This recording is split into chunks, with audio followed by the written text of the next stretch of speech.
What's up, nerds? Uneducated Psychologist here with another video. In this video, we're going to be talking about everybody's favorite conservative creator and favorite conservative news source, publisher, place, Steven Chowder versus the Daily Wire. This is a pretty interesting situation that doesn't happen often. You don't have creators criticize contracts in the limelight, let alone contracts within a company that works for YouTube. So this video, purpose of this video is to discuss a real world example that doesn't happen often. Or I'm sorry, a topic with few real world examples. And what does that mean? So there are companies that work with creators. There are contract discussions that get blown up. There is all these types of things, right? But there are very few mainstream media examples of that. There are even fewer mainstream media examples that also work with YouTube. Traditionally, everything on YouTube's leftist, left media, everything like that. You know, conservatives, they just kind of get the shit end of the stick anyway. But now you've got this conservative guy who should be getting the shit end of the stick all the time, and a conservative company that should also be getting the shit end of the stick all the time, now fighting over contracts. So, and trying to, bend the knee to this leftist, website. Interesting, right? So we're going to take a look at some of the miscommunications in these YouTube comments, explore some bad examples, and talk about a defensive discussion and kind of making it about you instead of about the point, that you're trying to talk about.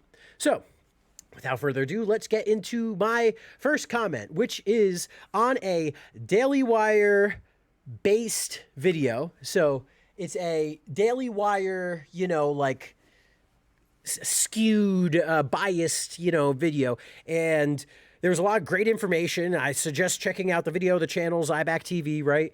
And so I really like Zybak. I love the way his brain thinks. I love the way he thinks about the world, his opinions on a lot of stuff. So I was like, okay, this makes sense that he's a Daily Wire guy. Let me try and understand better, because while I'm not a Chowder guy, I want to see, how Zybak would think about some of this stuff. So I go, thank you for addressing your bias outright. I think it's a great way to start. Again, this is a Daily Wire themed video. I get how Daily Wire appeals to you as a more practical, someone has to be on YouTube. Even if Steven Chowder thinks you're just selling out, there's got to be someone conservative on YouTube, right? It's just hard not to think of Chowder saying explicitly in his video that he welcomed Daily Wire to talk about ways to make money so that you don't have to sell out. According to Chowder, that was his one request: no wage slaves to the YouTube algorithm. You can still post to YouTube. Just this way, working with Chowder, you don't have to cut 80% of a creator's revenue, and you could still have Daily Wire, still business model, still do everything that they want to do. Chowder just doesn't want to make it so that YouTube, who changes the rules all the fucking time, whenever they want, retroactively applying everything, AI bots to just automatically delete, get rid of everything. I mean, it's scary shit, and he doesn't want small creators working for this company to be punished doubly, basically, because not only are you going to get punished by YouTube, but you're also going to get punished by your company that should have your back, which that's opinion. Continuing back with my content. I understand that Chowder is an actor and played to an audience's emotions and made it into an us versus them. He also, I gotta edit my comment because it just doesn't make sense, but he used cherry-picked speech with recorded phone calls, and that's a manipulative tactic, right? He says, oh, I could verify the phone call. No one cares if you verify the phone call. You're still using misleading clips and cherry-picking, and it's deceptive, right? I understand that he countered with more money. So if it's not about the money, Steve, then why did you ask for more money before making this video about how you're so high and mighty about turning down the money? And there's also, I mentioned in my comment, a Candace Owens rant where she talks about a lot of the peripheral stuff for creators that, I All very good points. I mean, the point of this was to say that Chowder is not perfect. He has ulterior motives. This is not like, I'm not like, the reason I put all this is so I'm not just saying like, here, let's suck Chowder's dick and let's, just ignore all of everything else. It's like, no, there is all of this context. I understand that. Let's try, because obviously I know and I can talk about it, but let's try to just, give up a little bit of, make a concession here so that you can make further points down the line or something, right? So I've heard both sides and I still pick Chowder. If you think about this as a situation from a corporate business point of view, the way it's always been there's no way anything Chowder says makes sense. The only world where Chowder's plea makes sense is one where someone with corporate money decides to take a bet, risks his or her wealth betting on conservatives and their principles to spend money on something that really tries to go against the seemingly unstoppable machine that is Silicon Valley. There are a million other things. I'm sure my opinion will evolve over time, but that was kind of like the little, because there are, again, so many different minutia. But at the end of the day, he has one request and it requires one thing. And that's for people outside of YouTube to spend their money on creators who are being punished by YouTube, right? That's what he wants. That's the end game. It's like, look, someone's got to pay these fucking people when they get shit on by YouTube. It's going to happen. YouTube changes the rules. Conservatives, everything's on a daily thing. Like, someone's going to have to take a fucking risk and say, hey, maybe there are people that there's a small percentage of the people that watch these videos that know that it's going to get striked. And whenever the video gets striked, they'll go, okay, well, this video got striked, so I'm going to spend $5 on stickers or some bullshit. So my bias is that I already see the noose is shrinking. Soon people are going to get the hard kick off YouTube. It's only a matter of time until YouTube makes a change, gets hundreds of creators' accounts deleted, not suspended, not limited, not any of that, because they have performed so many layoffs and are relying on AI moderation that creators with hundreds of videos will get dinged 3 times and get deleted. People won't risk being on YouTube and they'll look to leave, except they'll be in these slave contracts making AI-generated Babylon Bee knockoff videos. And that comment, AI-generated Babylon Bee knockoff videos, was basically my way of saying, oh, this is something that is satirical, conservative, but they doesn't use any bad words, and it's really easy to make, and YouTube will love it, but you can't, you're just getting neutered. You can't talk about anything, right? People that do risk staying and making like actual stuff, right, will be living stress-filled lives where they need to walk on edge, constantly second-guessing content they make because they'll be subject to an ever-changing rule set that is made even worse by a contract that doubles down, meaning it's bad enough YouTube does it to you, but then Daily Wire also fucks you, right? And here's my last section, which is like a hypothetical kind of like situation to drive the point home. Oh, did your channel get deleted because you got struck for adult language because you've been making YouTube videos for 3 years with cursing after 15 seconds, and now YouTube expanded it to the first 1 minute and 15 videos from the last 3 years got instantly flagged? Well, that's just our new YouTube censor bot. Hee hee. Sorry about that. Hope you got a YouTube rep. Because is that crazy of a world? I mean, seriously, first it's the first 15 seconds of the YouTube video, now it's the first 30 seconds, then it's the first minute, and then you're just not allowed to fucking curse ever. Like, let's be fucking real. Is that crazy? Is that fucking crazy? If you look at what's already changed and how the goalpost has been moved, I don't think that's so crazy. So I got Alicia Vogel responds, right? Another Daily Wire person supporter, right? Which is good. That's what the whole point of this is, to get Daily Wire opinions, right? So let's see, what's the breakdown? What goes wrong in this Daily Wire discussion? Regarding your comment about Chowder being in conversation with the Daily Wire on their business model, she doesn't have an end quote, but I'm guessing a couple of things, which to very quickly start this off before I go into reading everything, let's just take a quick second and go back to what I said. I specifically said that he has one request. I specifically talk about one change, right?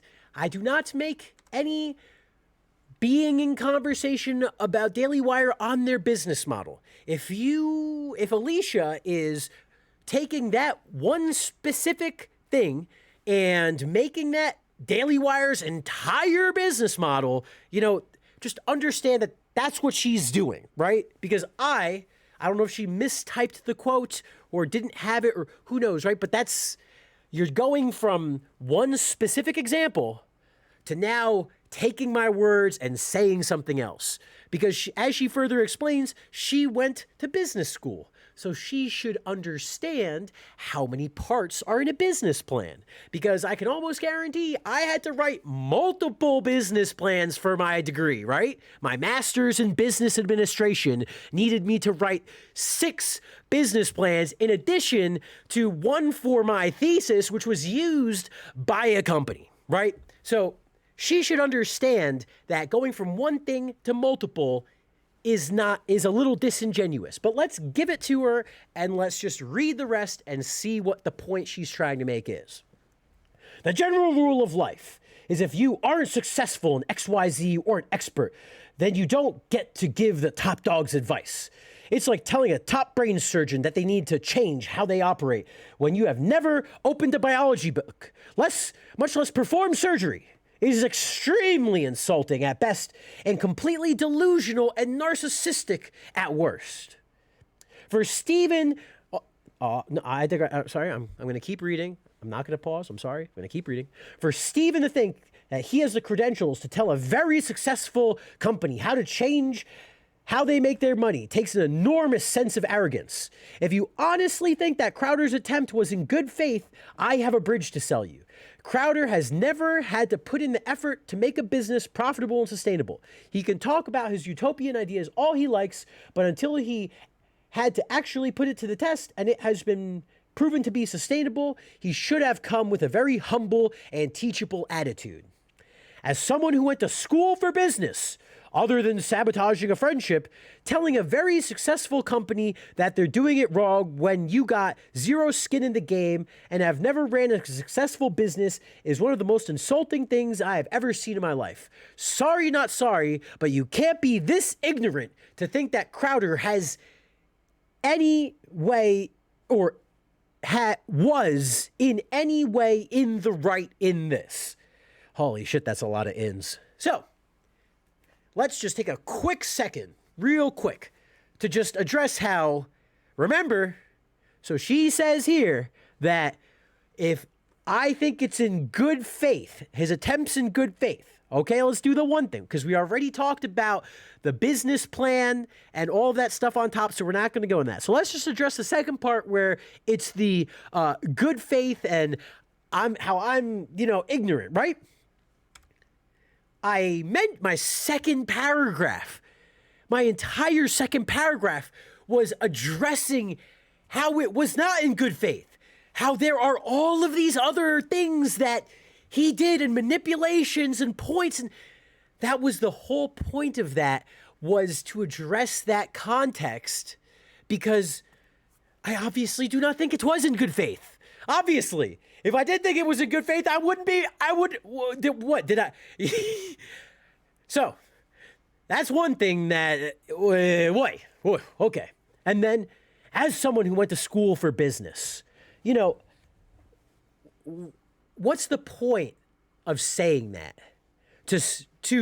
Because for me, it seems to me as if, because you've made a point previously in your comment about how, if you don't know anything, you shouldn't say anything. It's like, if you're a fucking guy on the street, you shouldn't be telling a brain doctor how to fucking do a surgery, right?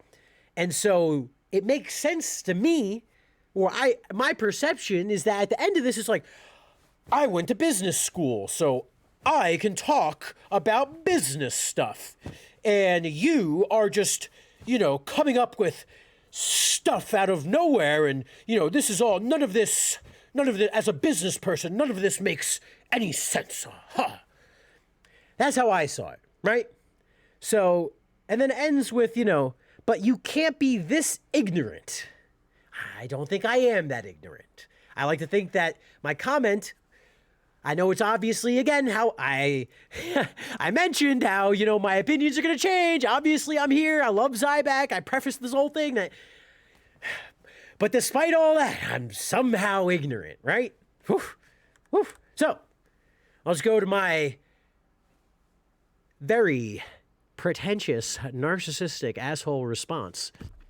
A beautiful narcissistic response, if I do say so myself. So, I had to obviously respond firstly like, hey, if we're gonna all of a sudden throw in, I went to school for business, oh, I know what I'm talking about, I'm all this, you're ignorant, you can't be thinking like this, you can't blah, blah, blah. So I need to now clarify a couple things because, I mean, kind of, I took that a little personally. Because, I don't see why you would bring that up as anything other than like, listen to me, I know better, my opinion's right, and this is why. It's like, all right, well, hey, you want to start whipping dicks out, let's fucking do it.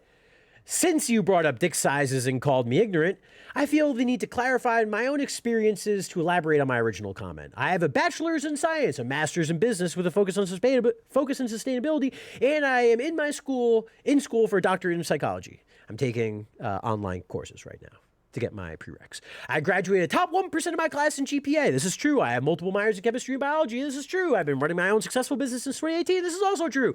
I was overqualified for every job I had, so I had to start my own fucking shit because no one would fucking hire me. There's literally videos on my other channel about it. So I still have much to experience, and I'm still learning every day. I was just thrown off when you called my comment ignorant, considering how much context I gave to the situation. Context which inherently goes against ignorance. Like, if I was so ignorant about it, why did I try and include as information as I did? Like, if I believe Chowder in such blind faith about this shit, why did I have an entire section about why he is manipulative and why you should take this with a grain of salt? Now, to address the content of your comment, I think you skipped over the part where I said, if you think about the situation from a corporate business, the way it's always been point of view, then nothing that says makes sense. Because again, that is none of this. If you think about this from the powers that be, the way business works, the way it's always worked, if you want to just roll over and just let the fucking, this bullshit crony capitalism shit run the game, and just fucking be a shit businessman, then yeah, none of it's gonna make any fucking sense, right? The whole idea was to get an answer that maybe used a little bit of critical thinking and had a little bit of, give or take, and that was the whole fucking point. I was hoping to get an answer that wasn't just throwing up the information you read in the book. Because again, I've done that. You've done that. Fucking grats. What's the point of just throwing this shit up? I want to know what's going on in the fucking noggin, So now I ask, do you have a source with the full financial details of Steven Chowder and Mug Club? Because I agree. I totally agree with everything she said. That, if you don't have any skin in the game, don't fucking say shit, right? So I was trying to look up how much Mug Club made, how much Steven Chowder's business made. He's got employees, he's got a company, that has some level of success, but I literally couldn't find anything, right? So I had made this whole paragraph. Fuck, I'm not going to read this. Basically, the point of my paragraph, which again, everything's in the description, you can read it if you want. The whole point was that, are you seriously going to say that Chowder made so little money and has failed so massively that he doesn't even have like 10 grand in the bank, 100 grand in the bank, or he's not capable of even making that much? Because that is reality, real, like logic, right? The Daily Wire is looking to hire like 100K to 500K subscribers, pay them to make stuff, all stuff like this. You know, they're not going to be making hundreds of thousands of dollars on a fucking video. So if a video gets striked and they can make 10 grand through crowdsourcing, that's a fucking dub, you know? And so I was making the point, well, hey, maybe Steven Crowder's not fucking $100 million a year like Daily Wire, but even if he's only 100,000, would that not be enough to help sustain creators without needing these slave contracts? Like, is that not something that could fucking work? We're not talking millions of fucking dollars. We're not talking thousands of creators. We're talking about creators specifically hired by Daily Wire, so you know how much. Yeah, it doesn't seem to me like that's that fucking crazy. And if it is that fucking crazy, please explain to me why. Because I don't think it's that crazy. Secondly, I guess you skipped the part over my comment where I addressed the ill will of Crowder's message. I mean, we already fucking talked about this. I had to bring it up to her because it's like, obviously, I don't fucking believe that everything he says is in good faith. And she says, I was skipping ahead a little bit, she said that she's read my comment. Well, if you read my comment, then why did you write what you wrote if you saw my part? Like, what? This is why I made this channel, because it's like, bro, I feel so fucking crazy going over my shit, because it's like, bro, what? Like, how crazy am I? Damn. So, and let's see. Let me go. Okay. So my final, second to last point. So here we go. And it talks about how she has this incredible, she's got this idea that Crowder needs to have a $100 million production company with all of these creators and all this stuff and doing all this stuff, right? And for then to him to be able to say something, right? And my point, I say, okay, let's say that is what you want, right? Do you not see how that goes against the whole idea of bending the knee to corporate censorship, and how after, let's say he spends 20 years making it so he finally gets your approval as like a good business or something, right? Who fucking knows what the YouTube landscape is going to be like after we had the chance to fight these types of contracts and no one did. So now, after 20 years, Crowder has to come back to fight this same battle after who knows what the fuck has happened. I mean, YouTube hasn't even been around for 20 years yet, and we've already seen the fucking shit that's going on. You know? Jesus. So, I say at the end of the day, it's a core conflict of principles. I don't consider Daily Wire a successful company when their entire business model revolves around producing content for another company that can decide to fire all of your creators at the flip of a switch and you do nothing to protect them monetarily, right? And again, we're not saying they gotta pay full price, you know, because, hey, you're not making any money on YouTube, so it doesn't make any sense that we should pay you if YouTube's not paying you. How many, you know, it's a money pit, right? Well, no one said you have to pay full price. How about you just have a structure in place with grassrooting and with small donations and with other off YouTube resources that makes it so, hey, maybe they can recuperate 60%. Enough to where they're not going to be stressed out of their fucking lives that they're getting fucked on all angles because of this bullshit that no one stood up for. You know? Damn. So, let's read her final comment. Whew. It's a spicy video, right? Wow, dude. I guess I really triggered you. No need to get all racist. I read your entire initial comment, and I had one comment about one specific part of your post, which I wanted to respond to, which was regarding your comment about Crowder being in conversation with the Daily Wire on their business model, a couple things. So she misquoted herself. She should have had double quotes, right, at the end? Because otherwise it seems like she's adding, or she should have put like but anyway, I digress. So first off, where the fuck did the racist shit come from, right? Oh, that's right. I said you gave me the shill white businessman answer. Because again, bleh, you're throwing up what's in the textbook. I don't know if she knows the demographics of colleges, but the majority of college professors in business are Yankees white.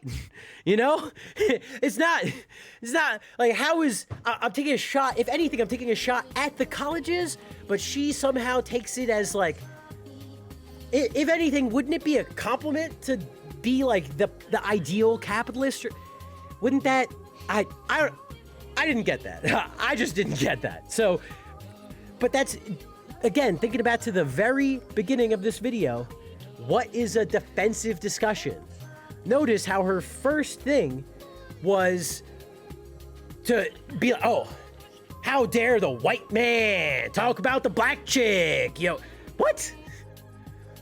I thought we're talking about, like, what? So, just something to think about. Moving on. Literally, I'm not addressing anything else. Literally, nothing else. I don't care about your resume, as it doesn't matter to my opinion. Nor do I care about Mug Club, as it's irrelevant or even the projection of what Chowder could do. My comment is specifically and only calling out that Chowder thought he had the authority to tell Jeremy Boring to change his business model and to listen to him because he knows better. Do you not see how that doesn't work? You're taking part of my super huge contextual discussion, right?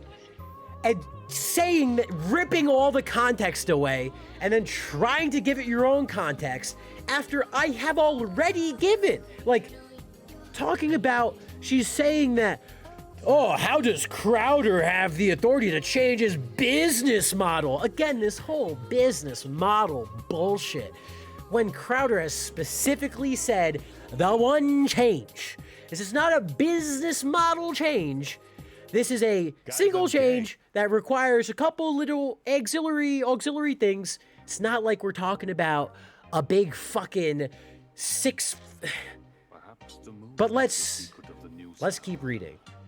To make this statement and be in the right, yes, Chowder would need to have his own platform that he built from scratch. A platform where he invests and builds up young creators and isn't beholden to build tech. Yes, that's exactly what I mean, because when you say to another person, your way is wrong and my way is better, listen to me, then you actually need to be able to back it up and not just be all hot air. Again, we discussed how disingenuous of a point that is, considering the context of conservatism, the context of YouTube, liberal media, all of this, establishing the laws. We're talking about YouTube, we're defining who knows how fucking long these contracts, and who knows when the next time anyone is gonna come to even give a shit to fight about these creators. But she wants, no. You can't, until you, come back when it doesn't fucking matter, is basically what she's saying. It's like, oh, that's great and all. I'm sure you got some great ideas. Why don't you try them yourself and then come back when none of this fucking matters and every small creator is fucked anyway. How is that fucking helpful? How the fuck does that help anybody at all? It's such a fucking useless thing to say. And and I love that I said that before and she just totally missed that whole point, but agreed with everything that I said except for like the last fucking sentence. What? So, yes, from a business perspective, if you are going to tell a CEO of a successful company to change their business model because you know better, wiser, or smarter, then you should probably have something to back that up other than wishful thinking. Again, totally ignoring when I asked her for details about Mug Club or all the numbers. Oh wait, I'm just kidding. How did I forget? She did literally address that up here. She said she doesn't care. And then at the end, let's finish it all up. That's it. And yes, I tend to think that if you think Chowder is in the right with this very specific comment, you are ignorant, and I stand by that. So, what do you think? I think she's fucking stupid as shit. I mean, she addressed all the stuff that I addressed without addressing that I talked about it, and then tried to cut off, used all of my context, but then cut out all of the parts where I bring it all together and pretend like it didn't happen. And then she's like saying like, oh, I'm the one, blah, blah, blah, I don't get it. It's like, Jesus, bro. So, whew, this was a long one. Thanks for watching, because holy shit. I mean, if this makes any sense, resonates with any of you, give me a fucking like. Thanks for watching. Deuces.